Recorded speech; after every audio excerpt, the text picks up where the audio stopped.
Blasko. Joy to the world. It's going to become necessary. People, when you get on stage, are going to fully expect you to do the Joy to the world. No, that'd be great. I hope Chevy Chase doesn't get mad. No? You think he's got that? Good morning. Copyrighted? Yeah. Maybe patented. Patented? All right. Trademarked. That's the proper one. Trademarked. Registered trademark TM. Yes.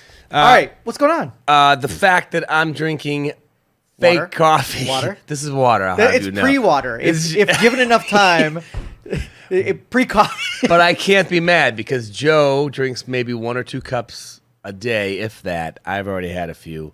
So I went to the coffee thing and I pulled out the drawer and there was no coffee in it. Today is coffeeless days. And that's like, do you have like an emergency stash of coffee at home? So I have my regular pods. Yeah. And then I have a few up. In case you run out and don't notice, you have the emergency ones, the shitty ones, maybe the ones that have like the breakfast blend or, something I took from a hotel. Yeah, exactly. Years before. Yeah. Okay, so I've been dying to talk to you about something you tried recently. You sent me a picture. You put it on social media. Cheese on a stick. Yeah, cheese on the stick. Pretty different, right? It was different. It was good. Now, I think the one you showed me is different from the one that I fell in love with at the Canfield Fair. The batter I think you had was more of a corn dog batter. Like it almost like it wasn't corn dog batter. Okay. It was almost like what are those baked items? It's cornbread. It tasted like cornbread. Sweet to it. Yeah. Okay, cornbread, and then was it mozzarella provolone? It was or Swiss. Swiss. It was and Swiss. you ate 3/4. And I thought to myself, if I had a big bowl of marinara to dip this thing in, that would be freaking amazing. That would have done it for me right there. All right. Well, I'm proud of you. Well, thank you. Stepping outside of his comfort zone. Okay, I read an article the other day, and I wanted to throat punch somebody. Oh, this is a good way to start it out. I love it. It was Gen Zers, the percentage of them that bring their parents to a job interview. Have you heard this? All the time, yeah. 20%. 25%. 25%. The article I read, and I had to read it again. I go, wait a second. 25% of Gen Z job applicants are bringing their parent to an interview. Now, okay, first of all, I don't even know where to begin with this. As a manager doing the interviewing, as the interviewer, what would you feel if someone walked in with a parent? Well, I have too many biases in this. Okay. All right, so let me explain what when they do have. It's happened to us a number of times. No way. Oh, yeah. Here. So here's my... Shut the front door. I want to be in on one of those. All right, so here's how it goes down, and here's how I file it away. I think Gen Z and below, they have a lot of more anxiety than our generation. And I think they What about the guys who fought in World War II? Hold on.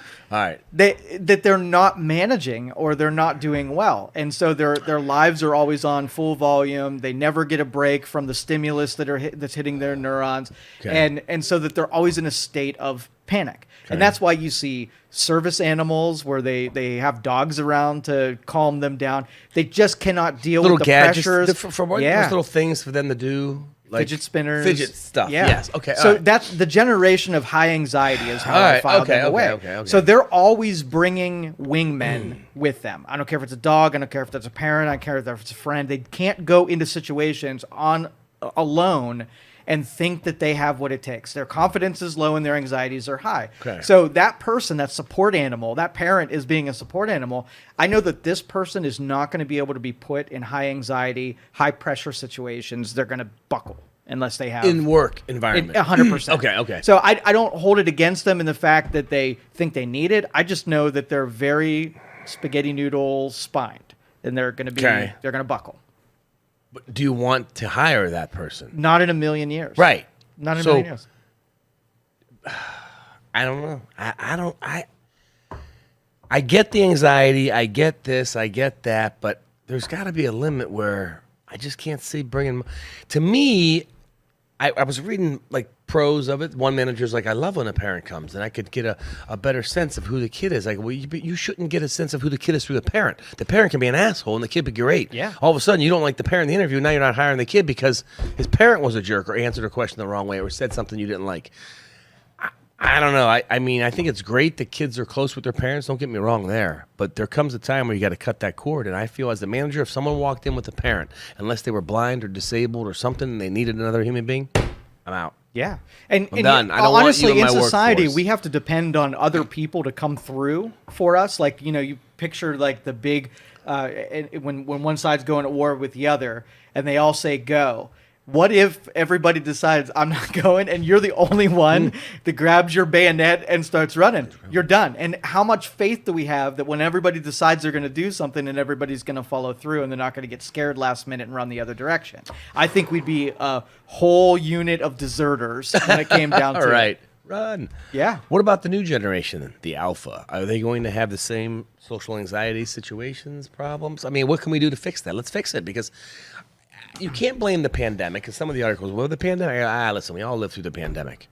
I get it. It was a couple years there. I wouldn't even say more than 2 years where it was effed up and kids were.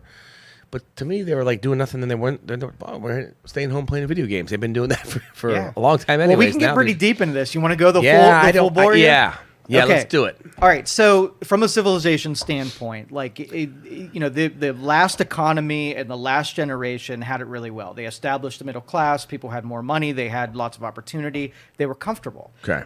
But they had a little bit of suffering towards the beginning of it as they established all of those things. So when they had kids, what they did was they didn't want their kids to suffer the same way that they did, Okay. because they made a connection between making it easy means that you're going to save some trauma from that person's world, right? Okay. So, but if you remove trauma, the frictions that are necessary to build up an immune system of sorts and emotionally, they just don't have that. So what it's really going to take, either you say, let parents build in some real frictions and let kids experience things that build that up, or wait till things are shit again, because that's what ends up happening. And then they'll have authentic frictions, and then the next generation will be strong. Nature will right itself. Oh, okay. Right? Kind of like either slow splat or big splat.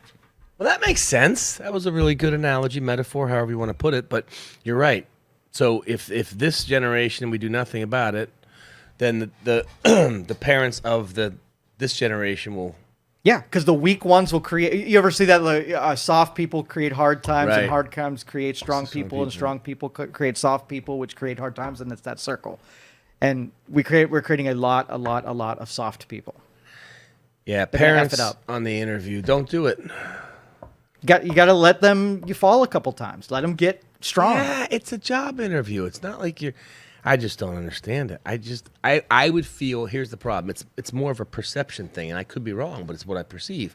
I would just perceive that person needs their hand held too much. And if I'm hiring an employee, I don't want to hold your hand as No, much. not at all. I want to guide you, train you, give you the skills. If I have to hold your hand, I will here and there, obviously. But I want to be able to feel comfortable. I don't know. I was blown away when I saw that. Yeah, and the sort of like I watch these. I study history, and I've watched this happen before. This isn't the first rodeo here, but everybody in civilization and in culture looks at these as if this is the first time that that's ever happened. So there's these plateaus where. And I'll use another analogy. We're going to use analogies and metaphor. This is the analogy metaphor. You don't even like that stuff. No, cliches. You don't like no cliches today, right? I'm firing all cylinders. Right. Knock on wood. Jerk. We did a double cliche. All right, let's hear it. All right, so now when you start, in theory, you can agree with this. Okay, let's just say that we don't think people should have to work on a holiday, right? In theory, everybody agrees with that. But then you get to a holiday and you go to a place where you need to buy something, and now you're mad about that there's nobody there to serve you. So in theory, it sounds good. But the cost of doing that thing is more than we suggest. So if you have, soft people that are providing ambulance service, right? Well, or your firefighter, or when you start being served by the softness that you put into the system, you're going to be like, well, why isn't that guy strong? Well, it's because systematically we took hardcore strength, manliness, whatever that is, and we took it out of the system. Right, and we put this person in place. But that quandary that we'll have is that once we get served a dose of what we created, then it'll be like, no, time out. I didn't mean me. Okay. Right? I meant you, kind of thing. Okay. All right. I get it. That's kind of like what you saw during the pandemic with masks and politicians and You got to wear them. Then they're out to dinner. No mask on. You know what I mean? Someone was like, yeah. So were we better off when, what's the cost of having a bunch of manly people who are strong that can take, arrows? Is you get a bunch of people, bullies and whatever. That's all I could think of. Right. A lot of those people in society, that's the usual outcome. I off-tracked this with this. No, I I'm love sorry. it though. No. Sorry. I mean, the pandemic and the weakness and the things that it created and just the generations and people, we've talked about it. Part of it's, I believe, the upbringing, whether it's a parent, a grandparent, a guardian, whoever raises that child. But I agree with, it was like the ice cream thing. Yeah. Kid saved his money, dropped the ice cream. And I was two-sided on that because I was like, you could show generosity and a good heart, but at the same time, that could come across as I could do anything wrong and my dad's going to fix it. Yeah. It's like a double-edged sword. But if there was something of value that kid could have learned, use that. And you don't have to make it a torture. Right.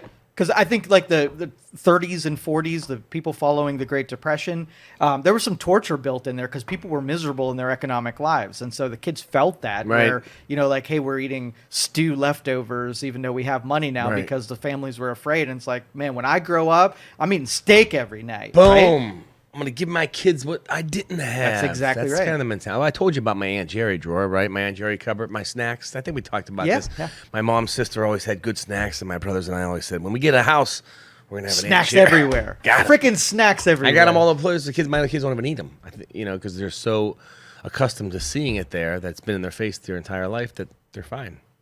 Whereas their friends come over because they're not used to it. Okay. Boy, I don't. But it is one of those things. Like, the reason I like these kind of conversations is throughout history, they've never been short-circuited.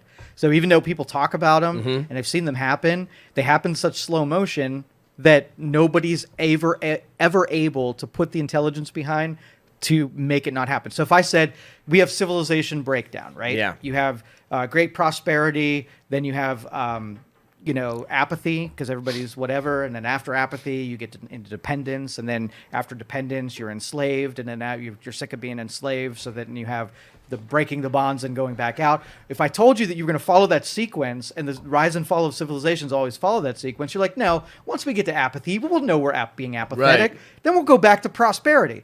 But it never happens that way. Huh. It takes the dependence Right. and the full breakdown in order to realize the value of not have that dependence.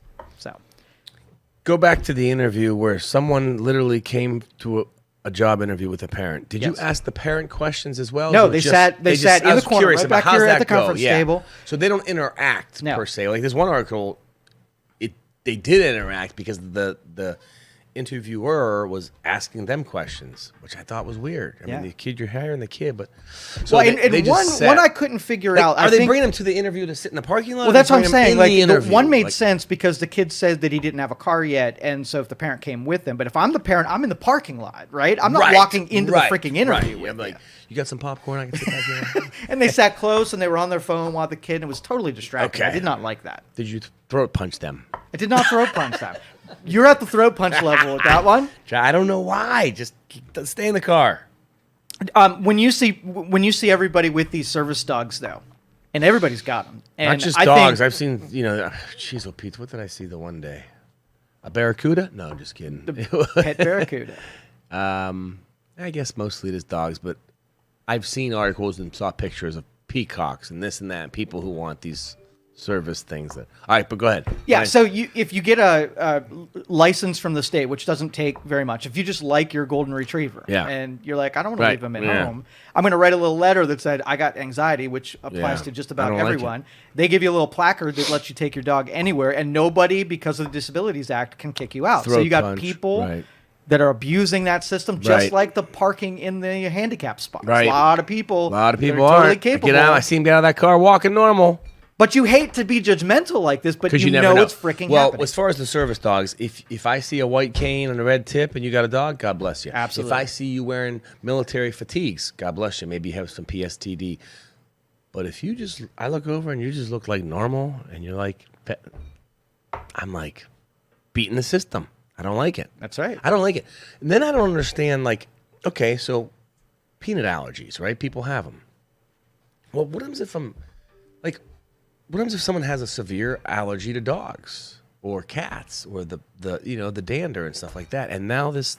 In the restaurant, sitting next to you. Oh, the restaurant! and- Don't get me started. That drives me nuts. I was at a bar one time, and it was kind of like an outside thing, but it doesn't matter. It was still no. This one was inside. Okay, outside bar, beach. I get it. Maybe. I still think you should leave the dog at home. It doesn't need to be on the floor. But when I walked into a decent restaurant, nice restaurant, I couldn't believe where the hell was it? I forget, and I was going nuts because the dude at the bar had his dog, and he had 2 dog dishes, and we're eating nice dinner, and there's this. I did not like it, and he did not need it. I know 100% it wasn't a service dog because the dude was sitting there, and I don't know. I don't like that. It's like pets in stores. You know my philosophy. The only store the pet should be in is PetSmart or the vet. So I drove Uber for a month just to see what it was like. Yeah, I would love that social experiment. And and right towards the end, just when I was about done with it, that there was a thing you had to opt in on that said if anybody you had to pick up had a dog, you could not deny the ride because the service animal is there. This is your car that you're driving around. It said that you were not You were allowed, not allowed to deny it because of a service animal. You had to bring a dog into your car, right? Jeez. And I was like, no chance in hell. Right. Would I ever? For one, my wife's terribly allergic, and 2, that dog's gonna jack up your leather seats and whatever. Right. Screw that. F that. Big time. Oh, and I went into, and this is kind of related. I went into Quaker Steak and Lube, and I love a good wing from there. Go ahead. Something in my brain triggered when I went up to the little podium. They asked me if I wanted a booth or a table. And I said, we'll take a booth, non-smoking. And I said non-smoking as if it just rolled off my tongue. And I'm like, wait a minute.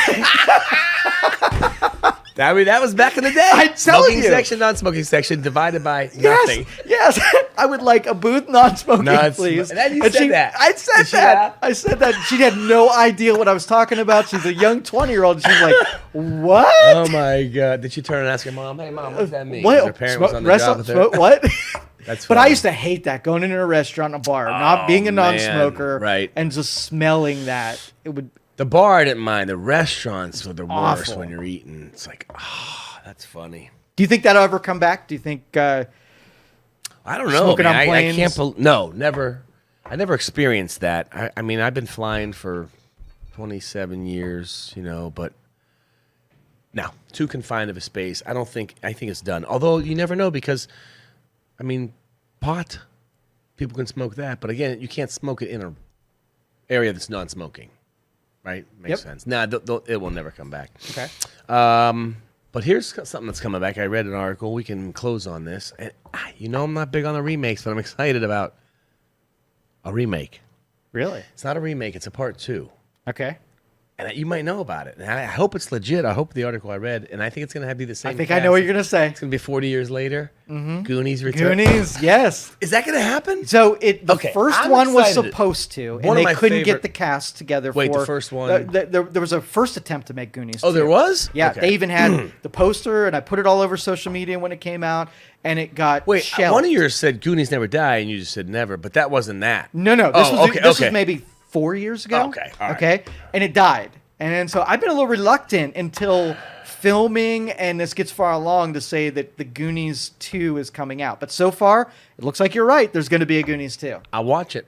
I will watch it too. I will watch. First of all, it's not like a back-to-back 2. It's like a literally how many years in their mind? It's going to be 40 years, I think they said, or something, or 20. I don't know, but it's been realistically how long? 20-some years? Yeah. Well, the first one was supposed to be a continuation because I think it was actually called something about One-Eyed Willie. The One-Eyed Willie is whatever. yeah. But then that's the one that died. And when the new trailer, not even a trailer, the movie poster came out, it doesn't have no reference to anything in the previous movie. So it might be its own standalone. I hope Goonies. so. I Same kind here. of like that. It's Same too hard to piggyback off Yeah, One Eye Willie. That was so long ago. The kids are grown now. I think it's just going to be them as adults, and they go on an adventure maybe. I don't know. I hope it's the whole cast. Sean Austin. He's muscly now. Brolin. It'll be fun. Josh Brolin. My favorite was the little Chinese kid with his Oh, inventions. yeah. He's Wait. got to be part of it. He had the camera. Yeah, that's my favorite. Goonie. No, what was his? He always says. Oh, what was the one thing he said? That's what I said. He said. He's funny. I Yeah. hope he's in it. Yeah. That's great. So I'll watch that. Beetlejuice. Did you see that? I did not see it yet, but I will. I I'm will. going See, that's to. another one. So I got Reagan, Beetlejuice, and Goonies. Oh, on I do my want to next see three. Reagan too. Reagan's Right. going to be a good right. one. It's going to be a good one. Beetlejuice for sure. And Did you see Beetlejuice or no? No. No? No, I want to go see it. Movie theaters. Do you do movie theaters? Yeah, I haven't been to one in a long So time. when COVID was happening, Yeah. when they were producing the movies that were already in the pipeline, the day that they were in the theaters, which nobody would go, Right. you can stream it in your house. Yeah. And I absolutely preferred to watch the movie in my house. Okay. My chairs are more comfortable, my food's more plentiful and less expensive. Okay. And I didn't have to be around people I didn't know with their germs and bacteria. Perfect for you. Right? So I liked it. And now I have to every once in a while entertain going to the movies where you pay more, and that's a less enjoyable experience from my perspective. you. If they gave you the option to either do the theater if you like that, Yeah. or do it streaming, which would, and even if they priced it on the actual flick, Yeah. so it was the same amount of money, but you can just do it at home, which would you choose? Depends on the movie. I'd probably do the movie. I like that. I don't mind. I like the big screen. I like Okay. as long as the people aren't crazy, you know what I mean? I kind of like the atmosphere of Okay. that. Yep. I choose that Yeah. format. But they You- ripped it away from me. took it? They ripped my option away, and now I got to pretend like movies aren't coming out, And wait you- 6 months, and and then then wait watch till it they like it's stream. new. I did almost rent a movie the other day for, well, I did. It was like $20. It was like a new one, but I thought, well, if I go into the movie theater with my two daughters, that'd be $10, $20, $30, right? Mm-hmm. So I can get this for $20 and we're at home. It was like something that wasn't out, but it was recently new. But I thought I was shocked. I go, $20. And I will To tell rent you, it, then I thought, well- in comparison to what movies used to be, movies today are shit. They're so bad. They don't have any Like new ideas. cinematography wise or just plot wise? Well, no, I mean the beauty in what they're doing with CGI and all of that. Oh, I that's mean, good. from a presentation Okay, okay. standpoint, it's awesome. But the Plot storylines and and the stuff. lecturing and the repetition of, it's like they don't have original ideas anymore. Well, they don't. Twister came out again. Did you go see Twister? saw that Was one. it good? It was good, yeah. Was it a separate entity from the first one? There was references to the other one. There was a lot of similarities between what the purpose of the movie was, which I think became a little redundant. Yeah. But they're it's so expensive to make a movie now. And you're either going to talk a place into saying we're going to use a franchise but go off in another direction, or stick to the same model that worked the last time, and which is more risky, right? If Right. you go off on the other side and people hate it and they lose money, right? Then versus, hey, we have Spider-Man. Here's what happens. Here's what happens. Here's what happens. And here's what happens. Do that one again and change some names. Yeah, cool. And then you know what happens? Everybody shows up. And they do for those Spider-Man. Those Marvel and the Joker ones. I'm telling you, it's the same freaking storyline. And the Batman ones. Yeah. Jeez, oh, Pete's. It's a racket. Yeah. I wonder if But I mean, those people- outside of that, even like the Christmas Hallmark movies, right? Oh, my You God. can write the plot line out before you watch There's it, always right? an impromptu snowball fight. Yes, small ball There's fight. two people who want to get together, but then someone's ex-boyfriend comes to visit them at the ski lodge that weekend. Okay. and all Or of a they sudden- knew each other when they were young. Or they knew and they each moved other- away from their right. hometown. And there's always a the towns do look amazing. I will say, the Christmas tree in the center. There's always a tree lighting ceremony. Mm-hmm. Yeah. There's always hot chocolate being drank. Big time hot chocolate. The best hot chocolate. There's like a double. Yeah. I don't And fluffy snow, never blowing blizzards. crazy. It was all just. And everyone's beautiful. yeah. Everyone looks The entire town of beautiful people. Hallmark movie. That is the plot line, though. And those are coming up soon. Oh, you know what's coming up? Halloween. We're not going to talk about it, but one of my favorite shows, and I think you would appreciate this. There's a couple. There's one called Halloween Wars, where they have teams. They have a pumpkin carver, they have an ice maker, they have a baker. They have to make these huge displays. Have you ever seen it? I'm going to make you watch it. You'll dig it. We'll talk about that in October. All right, that's it. Good. You good? Next time.